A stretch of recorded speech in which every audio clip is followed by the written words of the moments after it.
So good evening, everyone. We are the group brand, and we are tasked to make a code which is a travel itinerary and expense tracker using Python and using SQLite as its database. So, okay. So we use Python application using the Tkinter and custom Tkinter libraries to create a graphic user interface for a travel itinerary planner and expense tracker. Okay. Then, as I said, we use SQLite 3 to handle data storage. Okay.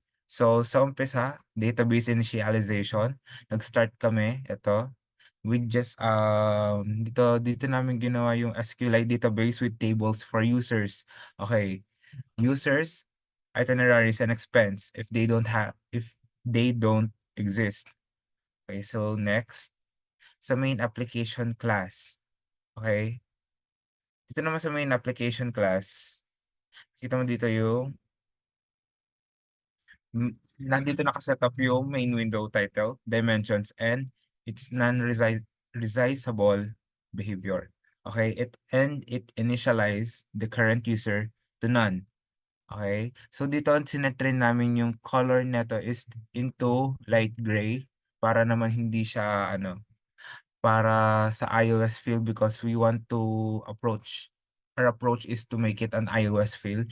Okay, so next, ito, gumawa kami ng create login screen. Okay, sa create login screen, dito nakaset up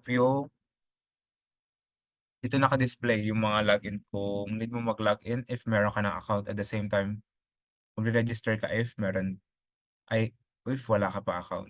So next,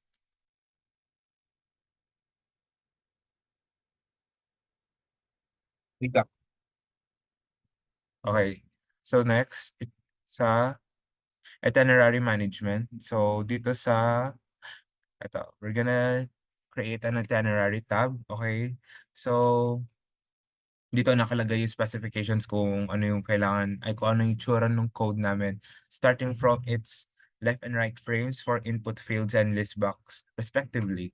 Okay? So dito nakalagay dito rin sa code na to is yung namin. Um, title, date, and description nung pupuntahan which is sa itinerary tab. Okay?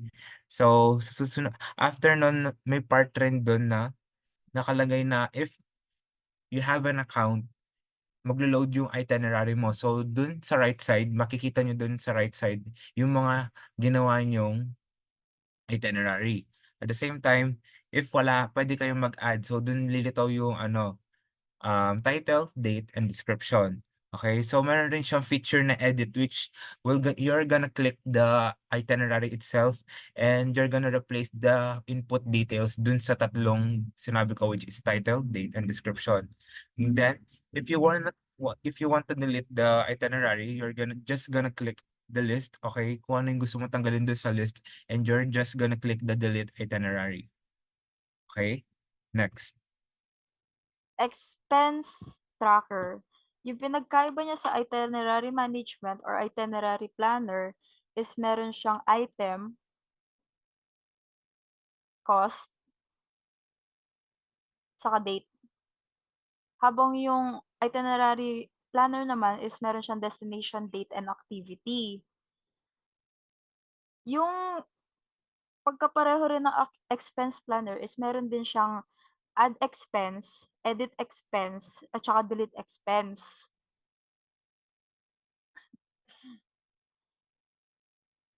Kapag pipindutin mo yung isang yung isang nasa listahan, pwede mo siyang ma-edit or ma-delete.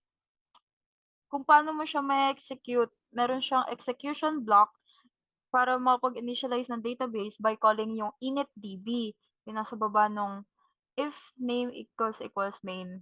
Yan. Mag-e-execute nun yun by calling that code.